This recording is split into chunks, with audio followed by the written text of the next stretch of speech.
Our third speaker is Professor Jason Friedman. He works in the Department of Physical Therapy at Tel Aviv University, studied computational models. He's also the nicest scientist I know, literally, and the engine and the brain around this collaboration and workshop, and a joy in my life for 23 years, I think. Jason, the floor is yours. Okay. Yeah. Thanks, Leo. So it's hard to compete after that performance, but I'll try. Okay. So at the end of Leo's talk, he explained to you how this measure of co-confidence motion, CC, that at high frequencies, something like 1 hertz, people can make these nice, smooth, slow and smooth movements when we look at the velocity profiles. When we get down to very slow movements, 0.25 hertz, this is something where it takes about a few seconds to go each way. So these are really, really slow movements we do back and forth. When we look at the velocity profiles, we see lots of these error correction, these peaks or sub-movements. And we recently ran another experiment where we just had people perform these movements at different frequencies for over 6 1-minute periods, and we counted how many peaks there are in the velocity profiles. And you can see that they have a very robust effect. Each color here is a different subject. When the frequency is very low, they all make much more corrections in the movement compared to when the frequency is relatively fast. So what's interesting here also is there's a very large variance across participants, but you see the same pattern more or less across everyone. So continuing on from where Leo talked this morning, the question is, why is it difficult for us to make these slow and smooth movements? So over the years, we've thought of a few different explanations. One explanation is maybe that it's a lack of familiarity. During the day, talked about before, usually we want to do fast movements. We don't make slow movements. Maybe we don't have a lack of motor primitives. We probably think this is a small part of the answer. Maybe it's due to neural constraints. Maybe our brain works at a higher frequency, and to make really, really slow movements is just something that it's not compatible with our hardware. It could have something to do with the more properties of the muscles. So we have the way our muscles are controlled in a particular way with motor units and particular firing patterns from the brain. Maybe it's just impossible to make them. And the last reason might be due to the biomechanical properties of the limbs, due to the natural frequency of the parts. So unfortunately, I don't have time to talk about all these things today, so I'm just going to talk a little bit about the last one, the biomechanical properties. And we're always looking for more reasons to add to this list. So if you have any more reasons, then during the discussion or in the break, I'd be happy to hear about them, to add them onto the list. So I want to talk to you a little about something which may seem a little off topic, but hopefully I'll connect the two of them. And this is called the Chevreul's pendulum illusion. And this was very popular back in the 1800s. It's still kind of popular today. And what you do with this is I actually conveniently gave all of you a pendulum when you came today. So if you take your name tag, and with the Chevreul pendulum illusion basically says that you take the name tag, and what I want you to do is not move your hand, but make the pendulum move left and right. I'm not sure if we'll be able to do it now while everyone's watching, but generally the idea is you tell the person don't move your hand at all, but make the pendulum, the object move by itself from left to right. And if you ask people to do this, about 2/3, 3/4 of the people, it will happen spontaneously, that it will start moving by themselves. So back in the 1800s, they thought that this was like a way of getting access to other information. So for example, you could tell if this metal was really gold or not based on using the pendulum. And Chevreul, who was a famous French scientist, he performed an investigation, a really elegant investigation in the 1830s. And what he did is he looked at, he showed that if you actually hold someone's wrist and you get them to do the same task, then it works, the oscillations become much smaller. And then also showed that if you remove the vision, if you get the person to hold it but without looking, it doesn't oscillate at all. So using this very elegant experiments back in the 1830s, he showed actually convincingly that it's actually caused by the person, it's not caused by some outside force. And his assumption was that it was probably due to imperceivable muscle activations that started oscillating, and then this caused some sort of a visual feedback response. So over the years, a few people have looked at it. In the 1970s, there were a few studies. They didn't have as accurate equipment as today, so they couldn't give a good answer on it.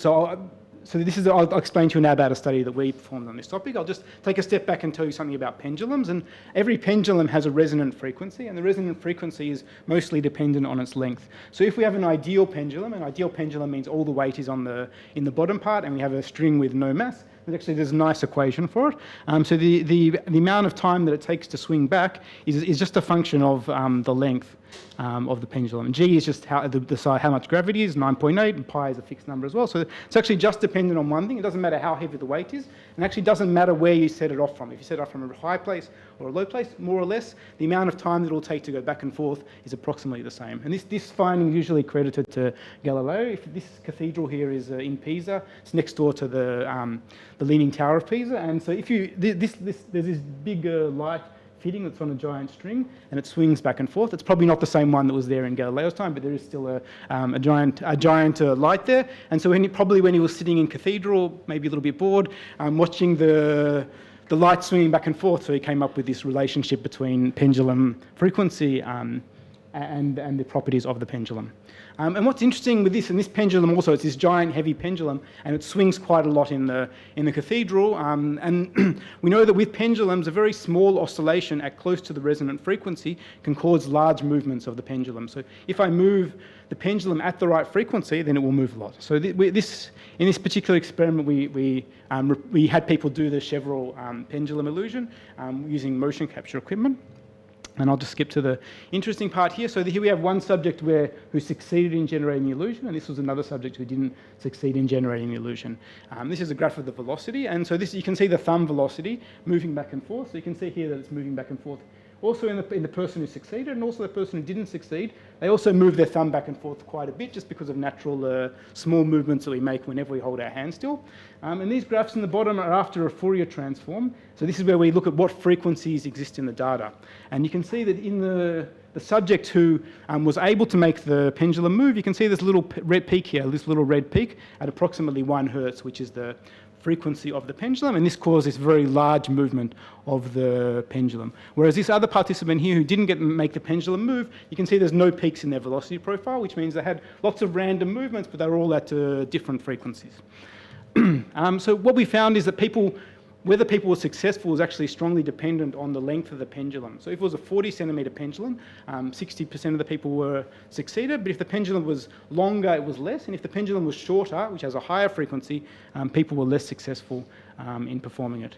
When we looked at how much they moved, we did see something interesting here, that the people who move more are more likely to have the pendulum go by itself. So if you just have a natural tendency to have more movements in your hand, you're more likely to be successful in having the pendulum illusion.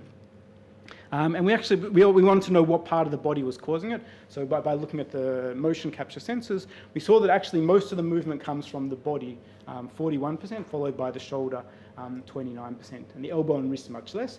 The reason why this is the case is probably just due to the longer moment arm. Because you have a long moment arm from the body up to here, even if you make very small movements of your body, this causes much larger movements of your fingers. Whereas if you want to make similar sized movements with your wrist, you need to move your wrist much, much more than you need to sway your body back and forth. But it seems to be something to do with this frequency of approximately 1 hertz. So when it's 1 hertz, people are able to do it, whereas if the frequency was different, a higher frequency or a lower frequency, people were much less able. So when there was a short pendulum, which has a natural frequency of about 2 hertz, people weren't able to spontaneously do it.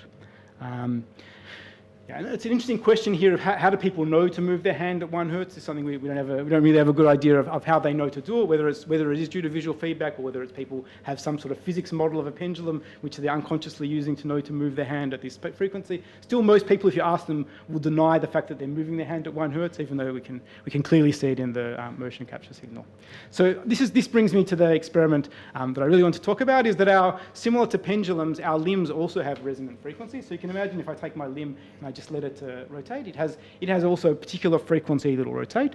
The resonant frequency of our arms is a bit more complicated than the light hanging from the roof, because it does depend on our Morse property. So someone who has a longer arm will have a different frequency than someone who has a shorter arm. But we can also change the resonant frequency. So if we change the stiffness, so for example, if I co-contract the muscles and make my arm very stiff, I will change the resonant frequency. So it's not quite as simple as inanimate objects that have a fixed resonant frequency, but different body parts will have different resonant frequencies, and tall people and short people will have different resonant frequencies as well.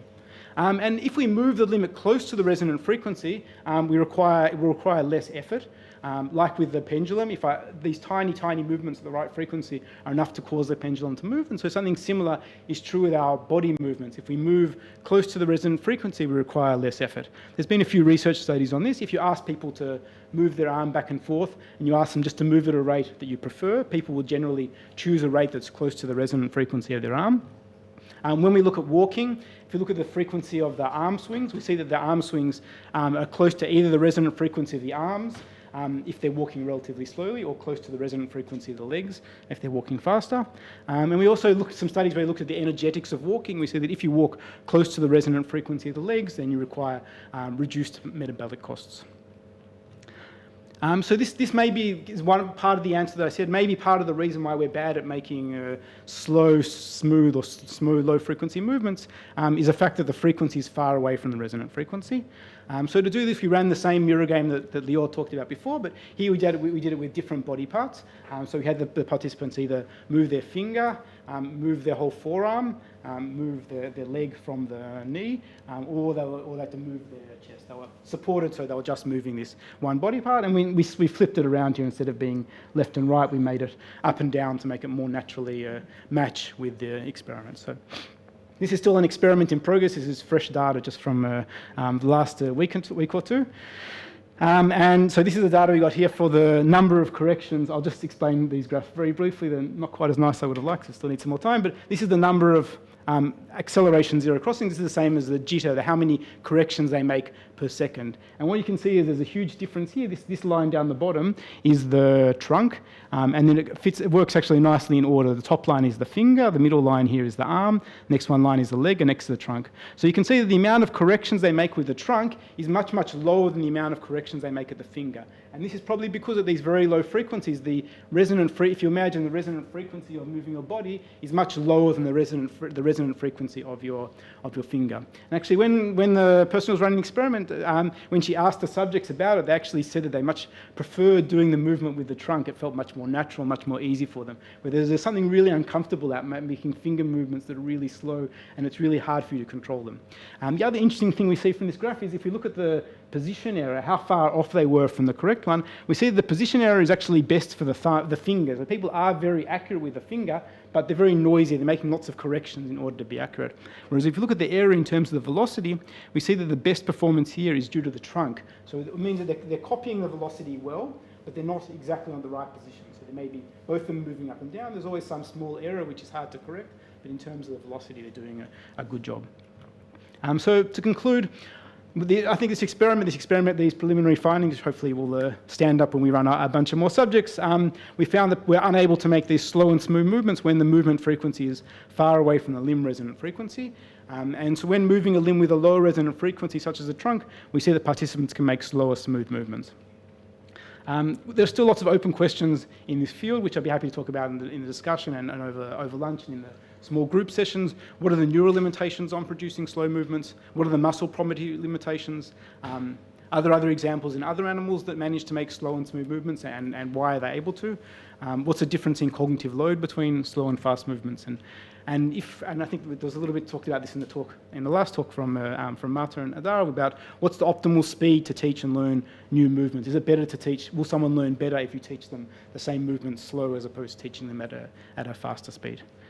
So thanks to all my collaborators on this, and I'll be happy to have